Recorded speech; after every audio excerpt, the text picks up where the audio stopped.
Ayun guys, fortunately nanalo tayo sa casino ng 15 dolyar. So yung 20 ko nagiging 35. So makakakuha tayo ng pangkapi guys. So ayun guys, surprisingly nandito ang Virgin Cruises guys sa kabilang side kung saan kami nag-knock noon. Right. So puntahan natin siya ngayon kasi nandito din si Norwegian Jade. Right. So Norwegian Jade at saka yung Virgin Cruises guys. So ikutin natin. So flex ko lang sa inyo yung Norwegian Jade tsaka yung Virgin. Right. So tara. Puntahan natin yun. Medyo mainit guys pero para sa inyo ipakita ko sa inyo kung ano ang itsura tong anong klaseng barko to, kung anong Virgin Cruises siya. Kaya puntahan natin.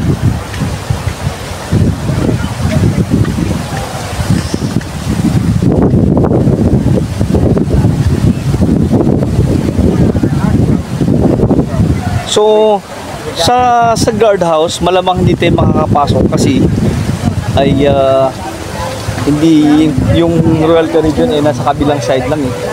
So titingnan natin kung makapasok tayo doon. Pakita lang natin yung sipas natin. So Norwegian Jade. Ayan. So ito ay barko ng NCL guys, Norwegian Jade. Yan. So malaki. So i-try natin sa loob. Nandun yung Virgin Cruises guys. So siya ay Valiant Lady. Yung sa dulo. Ayun o. Siya yung subukan natin sa unahan kung makakapasok tayo. Subukan natin yung ating sipas guys.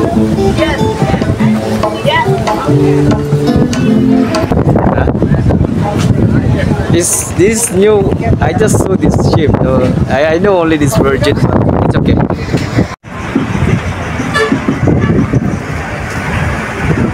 Valiant Lady.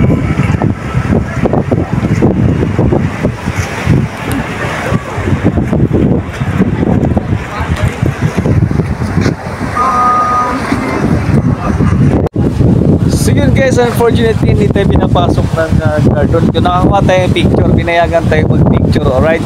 Kasi nga, makes sense naman, hindi naman ako, walang barko doon eh. Wala yung Rhapsody of the Seas doon. So, hindi tayo pinapasok. Pero okay lang guys. So yun, nakita natin yung Valiant Lady. Yan. It's a Valiant Lady ng Virgin Cruises guys. Thank you so much for watching EV Mas EV TV.